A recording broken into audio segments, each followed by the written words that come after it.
Hello everyone, welcome back. Today I'm going to be talking about the Ruger SR22. Had this gun for at least 4 years now, and basically I do a lot of my tactical training with this gun. It is a 22 in its single action, double action, so that when you rack the slide, basically the hammer is in the rear position, and there is a decocker, an ambidextrous decocker on both sides of the gun, so that when you click it, it drops the hammer, and then you push it back up. And now your first shot is double action, and then after your first round, it's going to go to single action, and it'll stay in single action until you decock it. So for training purposes, especially if I'm doing like advanced tactical stuff, where I'm rolling around the ground, crawling on the ground, shooting, reholstering, that kind of stuff. I definitely prefer a gun that has a stiffer trigger pull, be it double action only or double action single action. And for that type of training, I have found this gun to be excellent. And the way I train is, whatever exercise I want to do, I'll basically run a few hundred rounds with the 22s first, be it in a handgun or in a rifle. And then after I run about 200 rounds of that exercise, then I'll go, let's say, to the 9mm or to the actual AR-15 or whatever I'm doing. So I'll go to the larger caliber, and I'll then try to replicate what I did with the 22s with the larger caliber. And my goal is to basically be as good with the larger calibers as I am with the 22s. Okay, so that's my training philosophy, and I find it works really good. Okay, so going back to this Ruger SR22, for the purpose that I use it for, which is tactical training, this is an excellent gun, and I have not been able to find any better substitute. Okay. Most 22 pistols are usually single action only, and basically I don't want to holster a pistol that's single action only with the hammer in the rear position. They don't make single action 22s drop safe. Okay, so and they usually have a very light trigger pull, so if that trigger snags on anything, the gun's going to go up. So for tactical training, it pretty much has to be a double action, single action.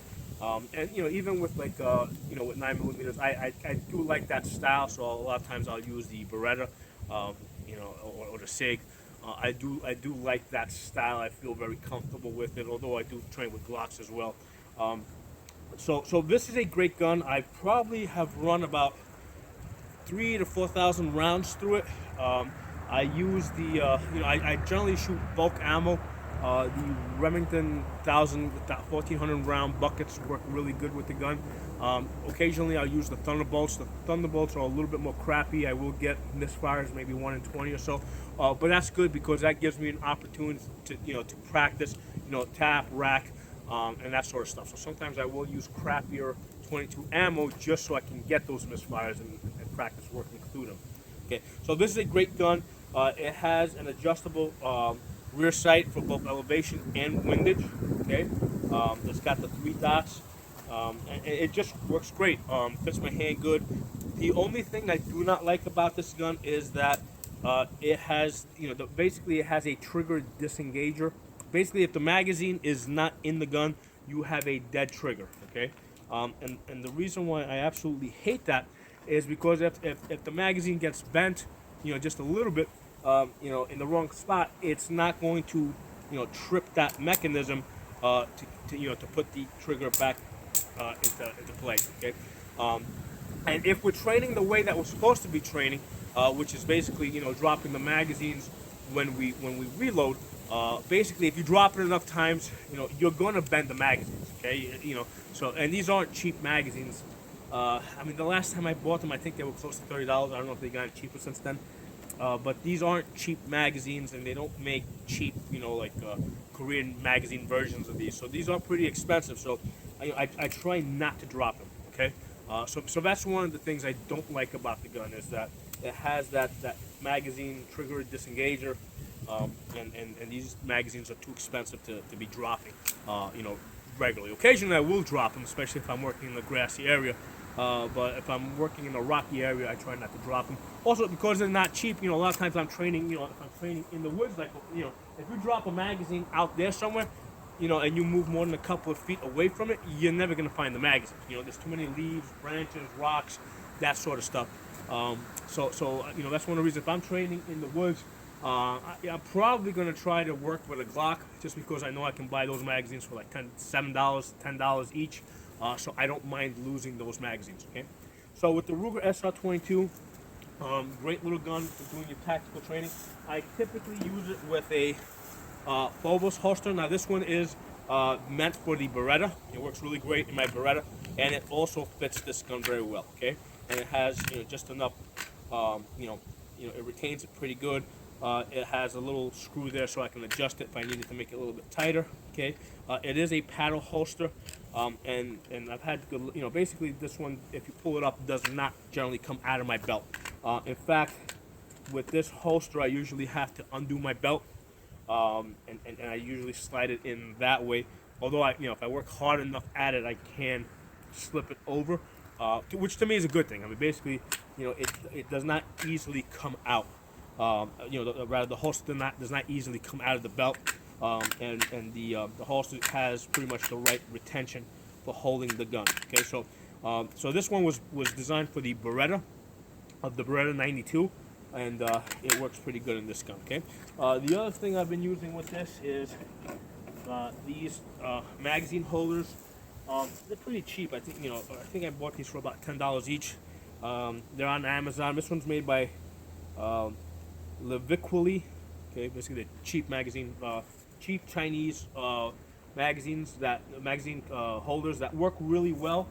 And basically the inside of the magazine has a some type of a retention lip over there. So basically, like this is a Glock magazine, it'll fit the Glock magazine, which is on the fatter end, but it will also hold the single stack, Ruger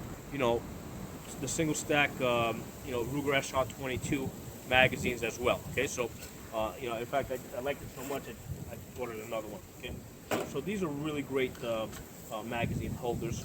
And the nice thing about these is that it comes with the clip. Because usually with the magazine holders that are on this side over here, it's easy to undo your belt and put your holster on this side. If you're right-handed. But with this, it's if you don't have a clip, it's really a pain in the ass. You gotta take your belt off all the way. With this, I can actually slip it on over the top of the belt and take it on and off as I need to. So these have been working really great for me. So highly recommend it. They're on Amazon. They're about $10, very cheap. Okay, so that's our Ruger SR22. Great gun. With the one complaint that I have about the magazine trigger disengager, where if you take the magazine out, you got a dead trigger. I don't like that. I don't like that on any guns. Okay, and basically the buttons, basically your decocker is, similar to where you would expect it on let's say other guns, like if you were training with a Beretta or with a SIG, or and the functionality is the same. The magazine release buttons are the same. So working with this type of a gun, with this specific gun, this Ruger SR22, and going through your various drills, whatever you learn here will transfer to other firearms in 9mm, 40 or 45, whatever you happen to be training with. Okay, so great gun. Highly recommend it. I think that anybody that's doing serious tactical training should have this gun. You should have a 22 version of whatever guns you're using, and this Ruger SR22. I'm not aware of any other 22 pistols that will provide me that benefit, that will be as close to a SIG or a Beretta, and allow me to train in that manner. If you guys know of any or have come across any, please let me know, because that's something I may definitely want to consider getting or trying out at some point. Okay, thanks for watching. I'll see you guys next time.